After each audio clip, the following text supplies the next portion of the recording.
Women Economic Forum. Y bueno, básicamente estamos en un escenario en donde, así como ese cohete, estamos viendo el despegue de la inteligencia artificial. Me parece que antes eso, que es evidentemente Nuevo León y la inteligencia artificial como esta piedra angular del crecimiento económico y de una verdadera revolución que estamos realmente observando.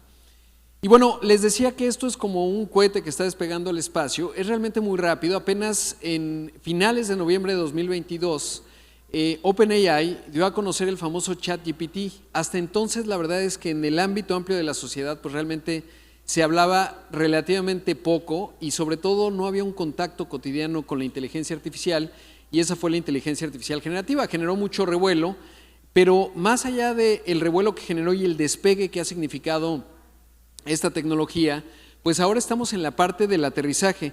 Y por eso me gusta mucho este video, porque lo que parecía imposible hace apenas unas 2 décadas, hoy es algo que se empieza a volver relativamente cotidiano. Y así como parecía muy remoto un cohete que pudiera aterrizar al estilo Flash Gordon, Elon Musk, que es el que logró esa maravilla, pues es un niño de los 70s, y parecía imposible. Es más, cuando él empezó le decían, estás loco. Pues lo mismo va a parecer locura el aterrizaje que vamos a ir viendo de la inteligencia artificial, no solamente en lo actual, que ya es muy sorprendente, sino en lo que viene hacia adelante. Básicamente es eso, pues es el cohete de Elon Musk, y así tendremos que ver el aterrizaje de la inteligencia artificial. Y me parece que el nombre del juego en este momento es entenderlo como una suerte de director de orquesta. Es decir, hoy las grandes empresas habilitadoras de esta tecnología, ubicaría varias. Obviamente está OpenAI, que es, digamos, pues la pionera. Antes de ellos estuvo Google. Hoy Google sigue siendo un jugador formidable, Microsoft, AWS.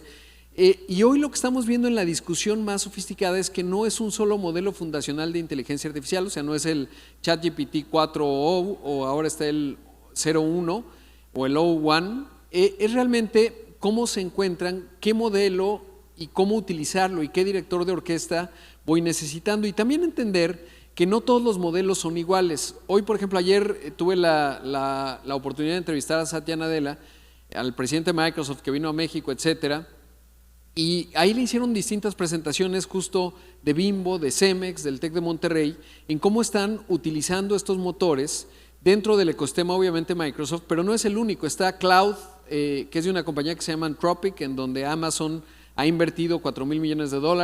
Está otra que se llama Inflection, que ya quedó un poco absorbida dentro de Microsoft. Otra que se llama Mistral, que es francesa. Y entonces, pues la idea de lo que están viendo ahí es que cada uno de estos modelos tiene pues distintas capacidades. Y como hay que visualizarlo, es que uno puede tener un director de orquesta de música de cámara y tiene que tener conocimientos de la viola, de los vientos, etcétera, o las percusiones, pero a lo mejor lo que tú necesitas es dirigir una banda de rock.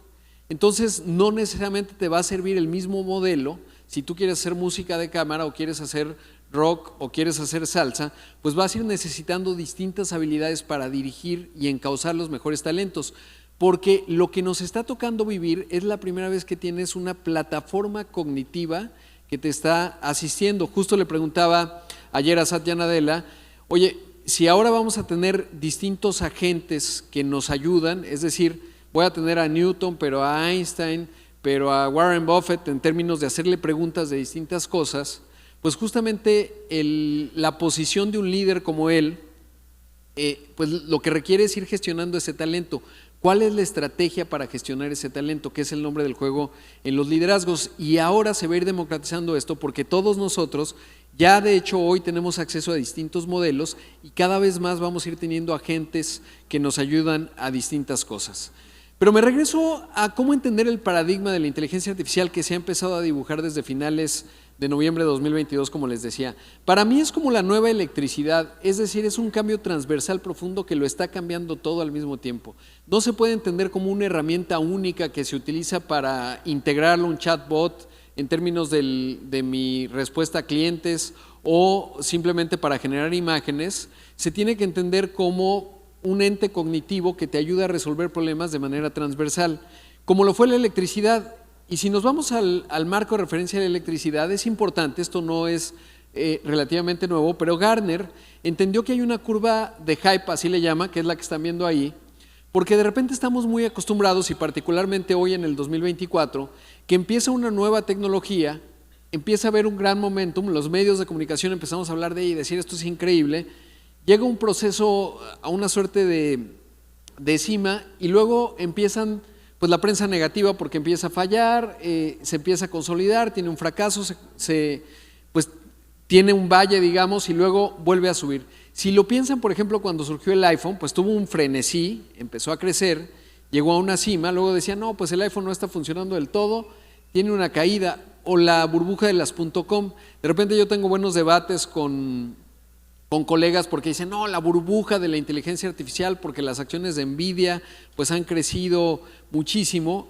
Y la verdad es que lo interesante es que la curva esta de Gartner, la curva de hype, digamos, de esta, pues podríamos decir moda, va más rápido. O sea, si está ocurriendo, de repente en el corto plazo pensamos que a lo mejor iba a avanzar más rápido, aunque vaya que ha sido sorprendente el avance, y vendrá alguna consolidación, pero realmente esto va a ser en ciclos mucho más rápido. Esto normalmente te tomaba 2 o 3 años. Ahora lo que estamos viendo es que sube, digamos, el ímpetu, hay una pequeña consolidación y vuelve a subir y está siendo mucho más acelerado.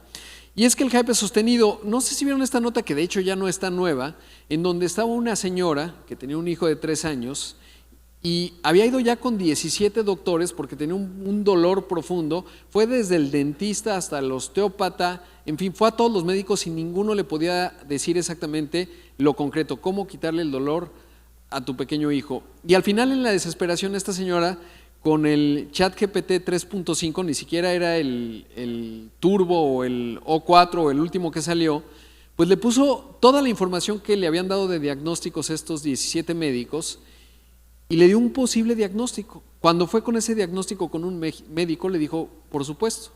Y resulta que pues logró entender qué tenía su hijo, porque si veías el conocimiento en cada particularidad, desde el osteópata hasta el dentista, etcétera, pues cada uno de ellos no tenía la conexión de todos los puntos, y eso es lo que demuestra. Y obviamente, pues eso salió en la prensa y todo el mundo hablábamos de ello y la magia del ChatGPT, etcétera. Pero obviamente, así como hay un hype, también siempre hay un miedo. No se acuerdan, pero recién salió el ChatGPT, Microsoft lo integra a su buscadora Bing y generan pues esta nueva forma de buscar, le llamaban el Bing GPT, nunca tuvo un nombre concreto, y un periodista del New York Times, relativamente famoso, pues se puso ahí a estar con el Bing durante 4 horas, hasta que en algún momento descubrió que el nombre clave, digamos, del buscador era Sydney, y como a las 2 horas y media Sydney le dijo a este personaje, oye, pues yo me siento atrapada en una caja y divórciate y fúgate conmigo, etcétera. Y obviamente esa fue la nota. Pero claramente, ahora que tuve la oportunidad de estar en Microsoft la semana pasada, el jueves y el viernes, pero he tenido un buen diálogo con distintas empresas, con Amazon, en fin, con los de Google, y pues claramente, si buscas durante 4 horas que te diga una cosa rara, uno de estos modelos fundacionales de inteligencia artificial, pues la vas a encontrar, y eso periodísticamente pues le ha dado cierto grado de relevancia, aunque no es lo que uno tiene que entender de la tecnología, porque siempre digo, también obviamente han salido, no es el único caso, de abogados que utilizaron en Estados Unidos, que utilizan mucho la jurisprudencia, pues utilizaron al ChatGPT para que les hiciera la jurisprudencia, y obviamente estas cosas, sobre todo en esa etapa, alucinaban más. Obviamente el juez se dio cuenta y pues lo sancionó, pero mi forma de entenderlo es que siempre cuando surge una nueva tecnología, pues hay gente no muy brillante. Y entonces claramente cuando surgió el GPT, la primera vez, o el Waze, pues si el Waze te dice siga adelante y hay un lago, tu sentido común te dice no sigas adelante. Sin embargo, con el GPT les prometo que hubo una familia que acabó en un lago y culpó al GPT, digo al Waze porque le digo siga adelante. Lo que hay que entender es que siempre tiene que haber una dimensión de sentido común, y de repente pues lo que algunos periodistas buscan pues es lo más efectista, lo que atraiga más la atención y es lo más dramático, y en realidad la consistencia, digamos, de la tecnología y el progreso que va teniendo es lo que hay que entender. Y lo que uno entiende con esta nueva tecnología, particularmente la inteligencia artificial generativa, que es distinta, digamos, de otros momentos de la inteligencia artificial y el machine learning, es que la clave está en las preguntas. Si ustedes quieren hacer, ahorita lo platicaba con Bernabé, que trabaja con nosotros en Imagen, y alguna vez he dicho, es que cuando tienes la pregunta adecuada, normalmente ya resolviste la mitad de la respuesta.